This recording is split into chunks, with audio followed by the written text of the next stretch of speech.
Good afternoon class. Content close कर देंगे इंशाल्लाह सबसे लास्ट।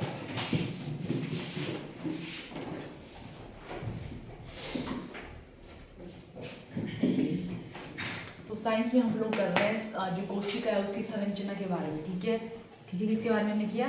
सेल स्ट्रक्चर के बारे में, कोशिका की उसमें जो है क्या क्या स्ट्रक्चर उसमें प्रेजेंट है उसके बारे में हमने देखा। ठीक है, तो सबसे पहले अगर हम वैसे हल्का सा रिकैप करें तो सेल की जो डिस्कवरी है वो किसने की है? रॉबर्ट हुक ने की है 1665 को। ठीक है, उसके बाद एक लिविंग सेल की जो जीवित कोशिका उसकी खोज किसने की है? लिवॉन हुक ने की है। ठीक है, जिसको फादर ऑफ बैक्टीरियोलॉजी बोला जाता है। ओके, उसके बाद हमने देखा जो न्यूक्लियस है उसकी जो डिस्कवरी है वो किसने की है? रॉबर्ट ब्राउन ने की है। ठीक है, और न्यूक्लियस में क्या क्या चीजें पाई जाती है? हमारा जो है डीएनए पाया जाता है, हमारे जीन है, क्रोमोसोम्स हैं। ठीक है, और ह्यूमन में कितने क्रोमोसोम्स हैं? 46 पेयर में है, 23 जोड़े हैं। ठीक है, जीवित की है लिवॉन हुक। ठीक है, जो फादर है लिवॉन हुक। हाँ, ओके, तो क्या बताएंगे? ठीक है, कि जो आप लोग 23 जोड़े हैं और आप लोग के 46 जो है वो टोटल नंबर है क्रोमोसोम का। ठीक है, जिसमें XY जो है मेल में है, XX फीमेल्स में है। ओके, और उस तरह से उसके बाद हमने देखा कि जो न्यूक्लियस है वो क्या काम करता है। ठीक है, कि जो भी है जो ट्रांसफर हो रहा है आगे से जो है एक जनरेशन से दूसरी जनरेशन जो भी है वो कैसे हो रहा है, किसके थ्रू हो रहा है, वो भी न्यूक्लियस के थ्रू। क्रोमोसोम ही आप लोगों के जा रहे हैं आगे से एक जनरेशन से दूसरी जनरेशन जा रहे हैं। ठीक है, जैसे हम लोग देखते हैं कि 46 उसमें है। चलो ठीक है, उसके बारे में थोड़ा सा होगा डीएनए आरएनए का, तो उसमें हल्का सा करेंगे। ओके, पर जो पीछे किया उसको कर लेते हैं पहले। तो उसके बाद हमने देखा कि न्यूक्लियस के बाहर दो चीज़ें हमारी पाई जाती है। हमारी है गोल्गी का है। ठीक है, गोल्गी बॉडी जिसको बोलते हैं। ठीक है, तो उसका काम क्या होता है? उसको क्या नाम दिया जाता है? उसको एक संज्ञा टाइटल दिया जाता है। ठीक है, उसको बोला जाता है पुलिस यातायात प्रबंधक ही बोला जाता है, और उसको बोला जाता है traffic police of the cell, क्योंकि वो ट्रैफिक पुलिस की तरह जो भी अब न्यूक्लियस ने बताया कि आपने ऐसा करना है, तो वो यहाँ पे इंस्ट्रक्शन देती है कि आप इस साइड जाओ, आप इस साइड जाओ, आपको वहाँ पे जाना है। ठीक है, वो कुछ ऐसा पर्टिकुलर अटैच करेगी जिससे इसको ये समझ आए कि मेरे को वहाँ पे ये काम करना है, मेरे को वहाँ पे वो काम करना है। ओके, ये होता है गोल्गी काय का काम। उसके बाद हमने देखा माइटोकॉन्ड्रिया, उसके साथ ही में था हमारा एंडोप्लाज्मिक रेटिकुलम। ठीक है, जिसको हम लोग बोलते हैं अंतःद्रव्य जालिका। ठीक है, यस, अंतःद्रव्य जालिका। और ये भी हमारी दो टाइप की होती है, एक होती है हमारी चिकनी और एक होती है हमारी रफ। ठीक है, जिसको रुद्र कुछ ऐसे क्या था, रंग कुछ ऐसा कुछ, चलो ठीक है, ऐसा नाम था उसका, रफ एंडोप्लाज्मिक रेटिकुलम। ओके, तो उसको उसके मतलब स्ट्रक्चर के बेस में वो देखने में कैसी है? अगर उसमें जो है राइबोसोम अटैच होंगी, जो हमारी प्रोटीन फैक्ट्रीज हैं, अगर वो अटैच होंगी उस सरफेस में, तो उसको बोलेंगे हम, उसमें देखने वो रफ लगेगा। ठीक है, तब उसकी मतलब स्ट्रक्चर प्रेजेंट एब्सेंट होगा तो उसकी वजह से वो रफ प्रेजेंट होगा तो ऐसे दिखेगा कि कुछ दाने दाने रफ सा लगेगा वो। ठीक है, तो उस वजह से उसका जो नाम पड़ा है वो रफ एंडोप्लाज्मिक रेटिकुलम पड़ा है। और वो एब्सेंट होंगी राइबोसोम तो उसको बोलेंगे हम लोग स्मूथ एंडोप्लाज्मिक रेटिकुलम। ठीक है, और स्मूथ का क्या काम होता है? वसा का जो है संश्लेषण। ठीक है, प्रोटीन सिंथेसिस लिपिड सिंथेसिस वो करती है। दूसरा हमारा जो है वो प्रोटीन के लिए मेनली बनी है। ठीक है, प्रोटीन का ही वो काम करती है। हालांकि जो हमारे स्मूथ वाली कोलेस्ट्रॉल वगैरह ये सब कुछ भी ये बनाती है। ठीक है, तो कोलेस्ट्रॉल ये सारी चीज़ें भी वही बनाते हैं हमारे एंडोप्लाज्मिक रेटिकुलम। ठीक है, तो ये हुआ हमारा। उसके बाद हमने देखा जो माइटोकॉन्ड्रिया है वो क्या काम करता है, उसको क्या टाइटल दिया जाता है? Power house. ठीक है, और वहीं पे हमारा श्वसन भी होता है। सेल जो है रेस्पिरेशन जो होती है वो कहाँ पे होती है? वो भी हमारी कोशिका में, वो माइटोकॉन्ड्रिया में ही होती है। जो हम लोग बोलते हैं ऑक्सीजन हम लोग ले रहे हैं, वो ऑक्सीजन कहाँ पे जाके ग्लूकोज के साथ मिलके वो क्या दे रही है हमें? ATP जो दे रही है वो वहाँ पे दे रही है, माइटोकॉन्ड्रिया में ही जाके ये काम हो रहा है। तभी उसको बोला गया यहाँ पे पावर हाउस। ठीक है, तभी उसको बोला क्योंकि वहाँ पे जाके जो है मेन हम लोग ग्लूकोज भी मान लो हम लोग खाना भी खा रहे हैं, हमारे पास ऑक्सीजन होगी, दोनों अलग अलग चीज़ें होंगी तो हमें ATP नहीं मिलेगी, जो एनर्जी है वो हमें नहीं मिलेगी जो हमारी बॉडी को काम करने के लिए चाहिए। ठीक है, तो वो तभी मिलेगी जब हमारा जो ऑक्सीजन है और ग्लूकोज है वो बर्न होंगे और वो क्या देंगे हमें? ATP देंगे। ठीक है, तभी हमें जो है वो एनर्जी मिलेगी। ये हमने देखा। उसके बाद नेक्स्ट हमने क्या किया? लाइसोसोम को देखा कि लाइसोसोम जो है वो क्या होते हैं, उनको क्या बोला गया? सुसाइड, आत्मघाती। हाँ, कोशिका की आत्मघाती थैली उनको बोला जाता है, क्योंकि वो क्या करते हैं, कुछ भी सेल में कुछ भी जो है वो प्रॉब्लम होगी, कुछ भी तरह से हो गया, कोई भी इन्फेक्शन ऐसा कुछ हो गया, अब उसको पता है कि सेल को खत्म करना है, नहीं तो ये दूसरे वाले सेल को भी खराब कर देगा। ठीक है, पूरा मतलब पूरी बॉडी को भी खराब कर देगा। तो वो क्या करेगा? खुद को ही मतलब उसमें जो है इस तरह के वो है एटम बम है कि वो पूरे सेल को उड़ा देगा, तो कुछ भी नहीं बचेगा, तो सामने वाले को डैमेज नहीं, ऐसा कुछ समझ लो कि ऐसा कुछ हो जाएगा उसमें। ठीक है, तो इस तरह से वो सुसाइड करता है। और उसके बाद हमने और क्या किया था? लवक, ठीक है। जो हमारे प्लास्टिड्स हैं उनके बारे में हमने देखा कि प्लास्टिड है वो मेनली किसमें पाए जाते हैं, वो हमारे पादप कोशिका में ही पाए जाते हैं, ठीक है। तो पादप कोशिका में हमारे लवक पाए जाते हैं, हमारे प्लास्टिड पाए जाते हैं, ठीक है। और जो प्लास्टिड हैं वो हमारे 3 टाइप के हुए, हरित लवक और जिसको हम लोग बोलते हैं क्लोरोफिल, क्लोरोप्लास्ट, हमारे क्रोमोप्लास्ट, ल्यूकोप्लास्ट, ठीक है। क्लोरो नाम ही बता रहा है, इसमें क्लोरोफिल पिगमेंट होगा जो ग्रीन कलर प्रोवाइड करेगा हमारे लिए। क्लोरोफिल का मेन काम क्या होता है, जो सनलाइट में जो पर्टिकुलर रेडिएशन है जो हमारी जो है फोटोसिंथेसिस के लिए चाहिए, प्रकाश संश्लेषण के लिए जो चाहिए, वो उन्हीं रेडिएशन को कैच करेगी और फोटोसिंथेसिस करेगी, ठीक है। तो वो काम है क्लोरोफिल का, और इसके साथ ही वो ग्रीन कलर भी प्रोवाइड करती है लीव्स को, ये हमने देखा, ठीक है। उसके बाद हमारा था क्रोमोप्लास्ट, जो भी डिफरेंट कलर है, येलो, ग्रीन, ठीक है, वो मतलब डिफरेंट जो कलर है वो क्रोमोप्लास्ट हमें प्रोवाइड कर रहा है, ठीक है। थर्ड हमारा ल्यूकोप्लास्ट, जो भी स्टोर फूड है, जैसे जो है हम लोग देखते हैं कुछ जो सीड है उनमें, जैसे हम लोग खाते हैं ना सीड, बहुत चीज़ों के खाते हैं हम लोग, ऐसे भुने हुए रखे होते हैं, तो उनमें जो एनर्जी है जो भी उस तरह से है वो स्टोर है कहाँ पे है, ल्यूकोप्लास्ट में वो स्टोर है, ठीक है। तो यहाँ तक ही हमारा हुआ था, यस।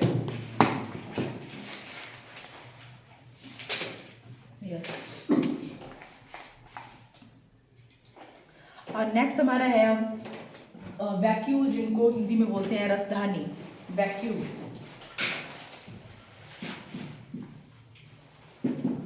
रसधानी, और ये क्या होती है वैक्यूल, आप लोगों का ऐसे कुछ मतलब ये इस तरह से ऐसे कुछ जो सेल है मान लो उसमें ऐसे कुछ छोटे छोटे ऐसे कुछ वैक्यूल्स, मतलब ऐसे छोटे छोटे गोले बड़े होंगे, ठीक है। उन गोलों में क्या होगा, वैक्यूल में क्या होगा, उसमें कुछ जो है वो पानी होगा, कुछ प्रोटीन होगी, मतलब ऐसे एंजाइम होंगे। तो ये क्या होगा, अगर हम देखिए जो प्लांट सेल है, जो हमारे पादप कोशिका है, उसमें एक ही वैक्यूल होगा। मान लो हम लोग इस तरह से है, जो ये हमारा प्लांट सेल ऐसे गोल जैसा होता है, और जो एनिमल सेल होता है वो थोड़ा ऐसे कुछ शेप का होता है, ठीक है। तो जो पादप कोशिका है उसमें क्या होता है, एक ही वैक्यूल होता है, वो बहुत बड़े साइज का होता है, ठीक है। उसमें एक ही रसधानी होगी, हालांकि जो एनिमल सेल उससे बहुत सारे होंगे, बट वो छोटे छोटे होंगे, जो वैक्यूल्स होंगे वो छोटे छोटे होंगे और उनका नंबर ज़्यादा होगा, ठीक है। यहाँ पे बड़ा, यहाँ पे छोटा, ऐसा क्यों है, हम लोग बोल रहे कि जो वैक्यूल है, जो रसधानी, उसमें बहुत, उनके रस में क्या चीज़ें हैं, पानी है, उसमें कुछ एंजाइम्स है, उसमें प्रोटीन, जो भी स्टोर फूड है वो वैसा। और हम लोग देखते हैं कि हम लोग जब भी कुछ ऐसे कुछ कंडीशन होगी सर्वाइव करने के लिए, हम लोग मतलब एक जगह से दूसरी जगह जा सकते हैं, हम लोग एनिमल्स हैं, हम लोग मूव कर सकते हैं, बट जो प्लांट है वो तो मूव नहीं कर पाएंगे, ठीक है। तो उनके पास कुछ स्टोर होना चाहिए कि कुछ भी वर्स्ट कंडीशन आती है तो वो कैसे अपने आप को बचाएंगे। तो वैक्यूल में उन्होंने अपने आप को जो भी स्टोर करके रखा है, ठीक है, वहाँ से वो फिर अगर कुछ ऐसी कंडीशन आती है तो वो वहाँ पे वैसे सर्वाइवल चलेगा उनका। बट एनिमल्स, ठीक है, वो मूव कर लेंगे, वो अपना काम चला लेंगे, तो उसमें बहुत सारे ऐसे छोटे छोटे, पर उनका साइज इतना नहीं है, ठीक है, वो छोटे छोटे स्टोर करेंगे, ठीक है। तो इस तरह से जो है वो एक पादप कोशिका में एक ही होता है और बड़े साइज का होता है रसधानी, ठीक है, इस तरह से लिख लो। और आप लोग जब हम हल्का सा डिफरेंस भी करेंगे कि पादप कोशिका और जो जंतु कोशिका है, हालांकि आपको इस तरह से तो नहीं आएगा, आप लोगों को पता है कि इस तरह से नहीं आएगा, पर किस तरह से जैसे हो सकता है कि पादप कोशिका में जो है वो कितनी रसधानी पाई जाती है, उनका जो है वो साइज आकार कैसा होता है, इस तरह से क्वेश्चन आप लोगों के हो, ठीक है। तो इस तरह से आप लोगों के आएंगे। तो हालांकि मैंने ऐसा क्वेश्चन आपके नहीं देखा है, पर फिर भी ठीक है, अब जो भी है टॉपिक में तो वो ऐसा मत सोचो कि हाँ हमने ऐसे हर चीज़ का प्रीवियस ही देखना है कि सब कुछ जो पहले आया होगा, ठीक है, ये चीज़ है आप लोगों की, ठीक है, तो करनी तो पड़ेगी। बाकी किस तरह से आता है, ओके। तो जो पादप कोशिका है उसमें जो रसधानी है वो एक ही पाई जाती है और वो बड़े साइज की होती है। रसधानी की संख्या, रसधानी एक ही पाई जाती है, एक ही पाई जाती है और उसका आकार बड़ा होता है और आकार में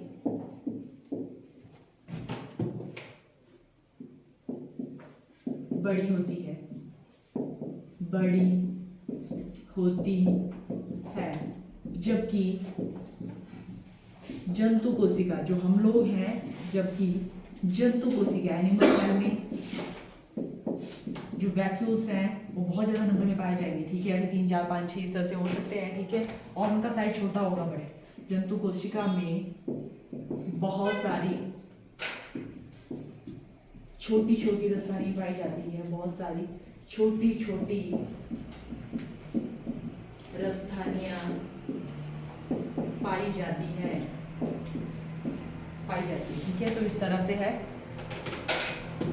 और इसमें वही है कि इसमें क्या पाया जाता है वो आप लोगों को पहले बताया कि इसमें पानी होगा आप लोगों का, इसमें एंजाइम होंगे, कुछ पोषक तत्व होंगे, न्यूट्रिएंट होंगे, ठीक है। तो इसमें होगा क्या आप लोगों का, वाटर है, एंजाइम है, जल है, एंजाइम है आप लोगों के, एंजाइम है, एंजाइम को एंजाइम ही लिखेंगे आप लोग, ठीक है, एंजाइम। और जिससे हमारे पोषक न्यूट्रिएंट हैं, कुछ पोषक तत्व हैं, पोषक तत्व, तो ये चीज़ें पाई जाती है। और क्यों, क्या काम है उनका, मैंने आप लोगों को बता दिया, ठीक है। तो इतने काफ़ी है इसके बारे में। और नेक्स्ट हमारा है सेंट्रोसोम, ये भी इम्पोर्टेंट है। ये हो गया होगा तो इसको मिटा दो, ठीक है।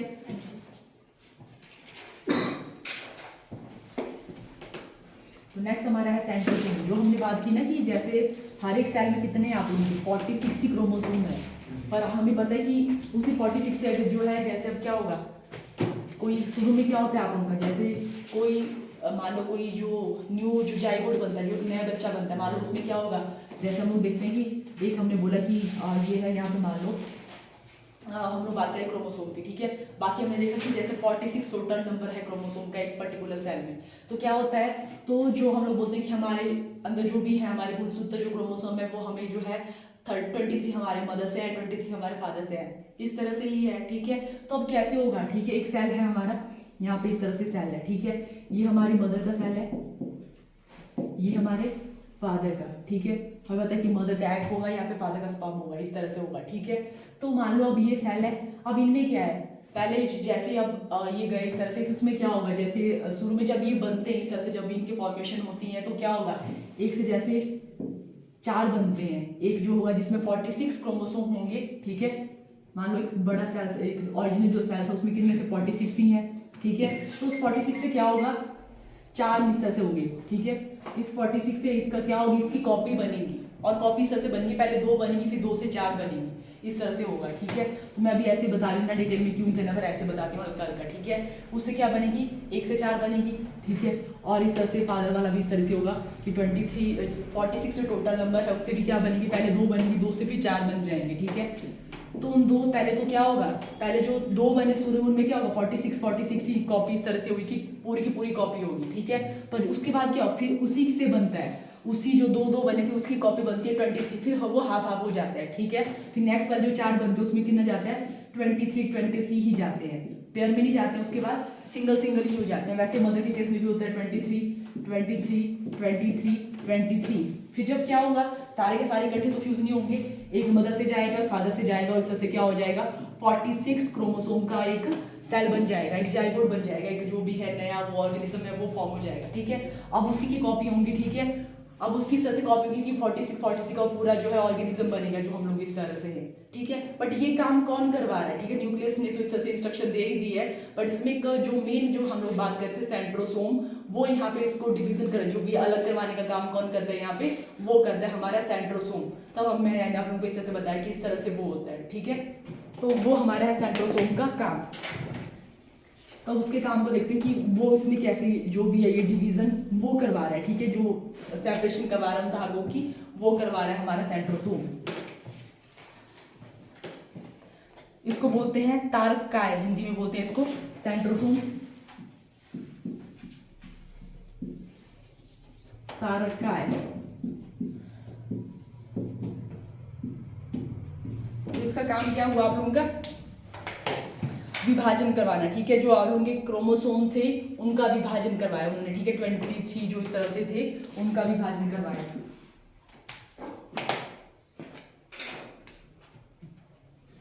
क्रोमोसोम का डिवीजन या विभाजन, ठीक है, क्रोमोसोम का डिवीजन या विभाजन इसने करवाया, ठीक है। उनको अलग करवाने का काम था सेंट्रोसोम का, विभाजन या डिवीजन, विभाजन का काम होता है हमारे सेंट्रोसोम का, इस तरह से वो अलग कर देता है दोनों को। तो ये था इसका काम। और नेक्स्ट अब देखते हैं कि हमारे अब जो डीएनए है और आरएनए उनमें उनकी फुल फॉर्म भी, और अभी इसमें किस में कौन पाया जाता है, डीएनए किस में है और आरएनए किस में है, और पादप कोशिका में क्या क्या चीजें हैं और जंतु कोशिका में क्या है। ये आप लोग को आ सकता है कि डीएनए क्या है, मतलब ठीक है, इसकी फुल फॉर्म तो आती है, उसमें कौन सी जो है ये भी देखा आप लोगों को कि उसमें कौन सी शर्करा या शुगर पाई जाती है, ठीक है।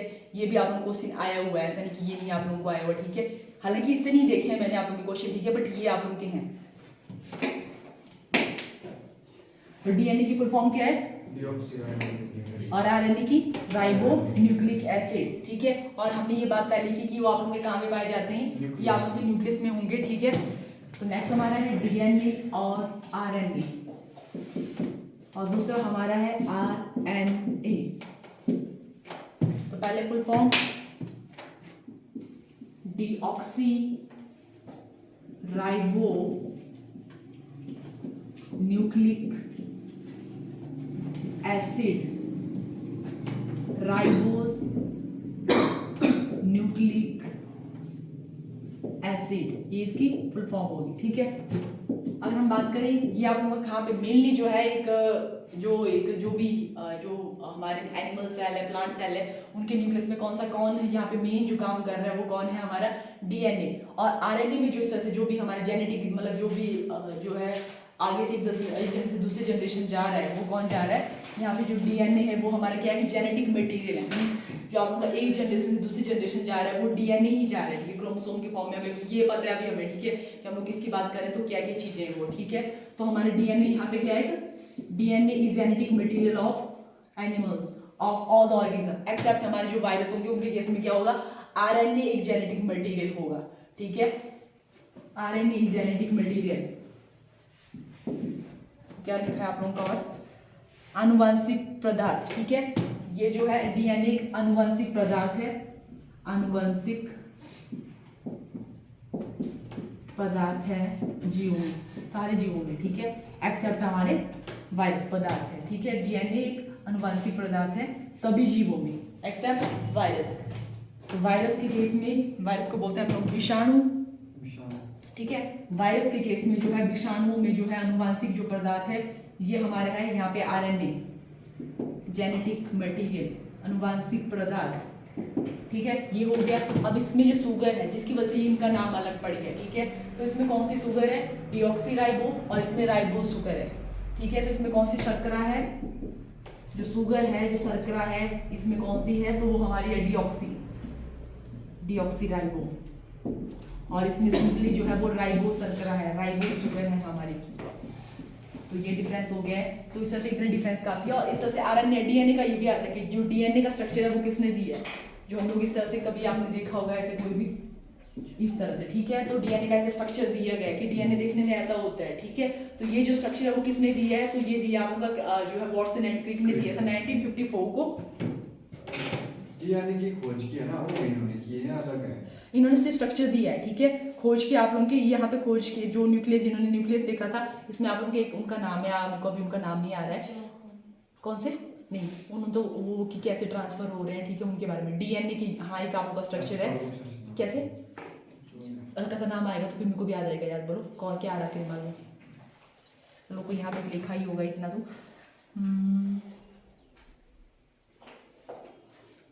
डीएनए का ही पर्टिकुलर, तो ये मतलब आप लोगों का ऐसे जो वॉटसन एंड क्रिक है, उन्होंने क्या किया, डीएनए का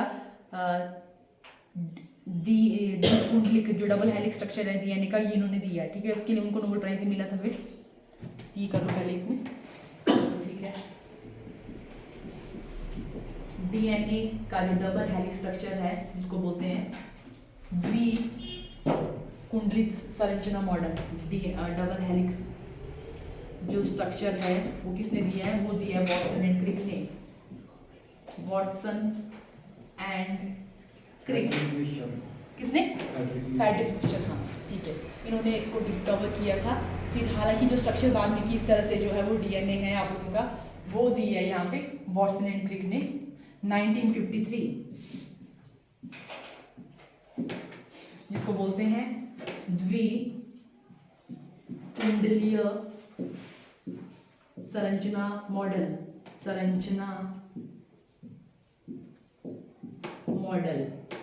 ये दिया था इन्होंने, ठीक है।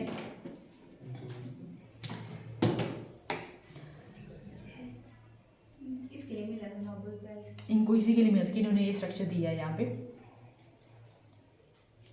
कर लो ये भी कर लो कि ठीक है, जैसे जो फ्रेडरिक मिशनर बोल रहे हैं आप ना, ये तो उन्होंने ऐसा बोला कि जो मतलब इस तरह से दो हैं हमारे, आरएनए है डीएनए, तो उन्होंने दोनों का ही किया है यहाँ पे कि इस तरह से कोई मटेरियल हमारे पास न्यूक्लिक एसिड है। जो फ्रेडरिक मिशनर है उन्होंने दोनों का ही ऐसे कि पर्टिकुलर डीएनए का उन्होंने दोनों के बारे में बताया था कि इस तरह से न्यूक्लिक एसिड होते हैं, दो होते हैं वो, ठीक है। तो उन्होंने बताया था वो फ्रेडरिक मिशनर, फ्रेडरिक है कि फैड्रिक है,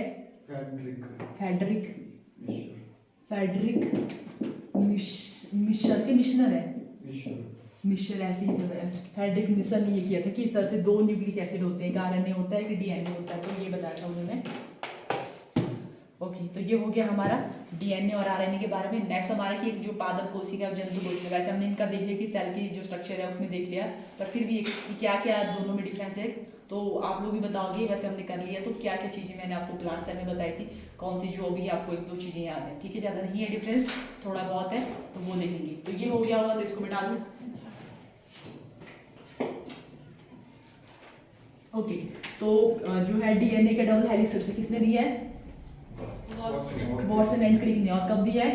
1953 में दिया है इन्होंने, ठीक है। और अगर हम बात करें जो वायरस है उनमें जेनेटिक मटेरियल कौन सा होता है? आरएनए, ठीक है, आरएनए। और इसमें कौन सी शर्करा होती है? राइबोज। और नेक्स्ट हमारा कि जो फ्रेडरिक मिशनर है उन्होंने किसकी स्ट्रक्चर किसको ये डिस्कवरी की थी? न्यूक्लिक एसिड, जिसमें हमारे दोनों हैं, आरएनए भी है और डीएनए भी है, ठीक है। तो उन्होंने 18 कुछ में की थी इसकी, 1869 में उन्होंने इसकी जो 1869 मतलब बहुत सारी चीज़ों में आई थिंक गांधी जी का बर्थ भी, हाँ तभी हुआ था, तो उसी टाइम देखिए गांधी जी के साथ ही जो है वो न्यूक्लिक मतलब उसका भी जो डिस्कवरी हो गई थी। ओके, नेक्स्ट हमारा है पादप कोशिका और जंतु कोशिका में अंतर। प्लांट सेल और एनिमल सेल, प्लांट सेल को बोलते हैं पादप कोशिका और एनिमल सेल को बोलते हैं जंतु कोशिका। एनिमल सेल, तो सबसे पहले जो आप लोगों को याद हो, ठीक है, वेरी गुड। तो जो है हमारे पास जो लवक हैं, लवक कोई भी जो लवक है वो हमारे मतलब एनिमल में तो होंगे सारे के सारे, जो भी लवक तीनों के तीनों वो हमारे किसमें ही हैं, लवक ही करेंगे, ठीक है। इनमें क्या प्रेजेंट होते हैं? लवक। जो प्लास्टिड है वो इन्हीं में प्रेजेंट होते हैं, प्रेजेंट, और यहाँ पे वो एब्सेंट, ठीक है, पहला डिफरेंस। और दूसरा कोशिका भित्ति, ठीक है, मतलब सेल वॉल, ठीक है। जो सेल, अगर हम प्लांट सेल को देखें ना तो एनिमल सेल में क्या होता है, ऐसे आप होगा, ठीक है। जो प्लांट सेल है उसमें इस तरह से डबल, ठीक है। इसमें सिर्फ एक ही सिंगल लेयर होती है, सेल मेम्ब्रेन जिसको हम लोग बोलते हैं, और क्या बोलते हैं, झिल्ली, कोशिका झिल्ली बोलते हैं, जो बाहर वाली होती है, ठीक है। जो अंदर वाली होती है ना मोटी वाली, उसको बोलते हैं कोशिका भित्ति होती है मैम, प्लांट में ना, हाँ, एनिमल में नहीं होती। एनिमल में सिर्फ मेम्ब्रेन ही होती है, सिंपल जो जिसको बोलते हैं झिल्ली, ठीक है।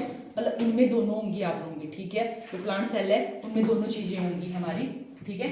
तो इसमें क्या होगा, हम प्लांट दोनों लिख लेती हूँ। प्लांट में क्या होगा, हमारी 2 चीजें होंगी। सबसे बाहर वो किससे कवर होंगे, यहाँ पे मान लो, यहाँ पे हमारे सबसे पहले सेल मेम्ब्रेन, और इसको बोलते हैं हमारी कोशिका झिल्ली, कोशिका झिल्ली। और उसके बाद हमारी होती है यहाँ पे सेल, और क्या बोलते हैं इसको, वॉल, जिसको बोलते हैं कोशिका भित्ति।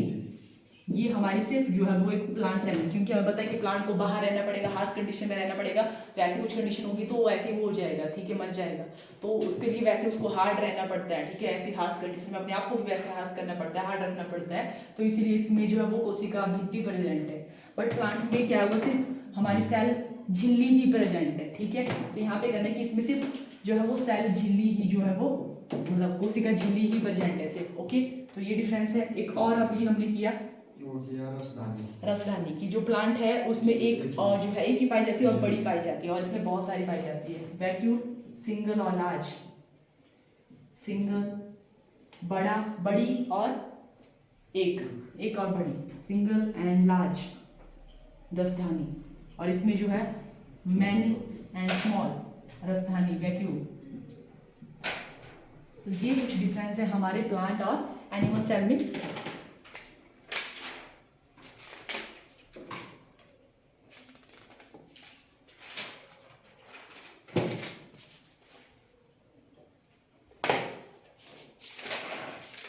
ठीक है, तो इतना ही करते हैं, फिर नेक्स्ट हमारा होगा कंपोनेंट ऑफ फूड, वो कल ही करते हैं। Thank you.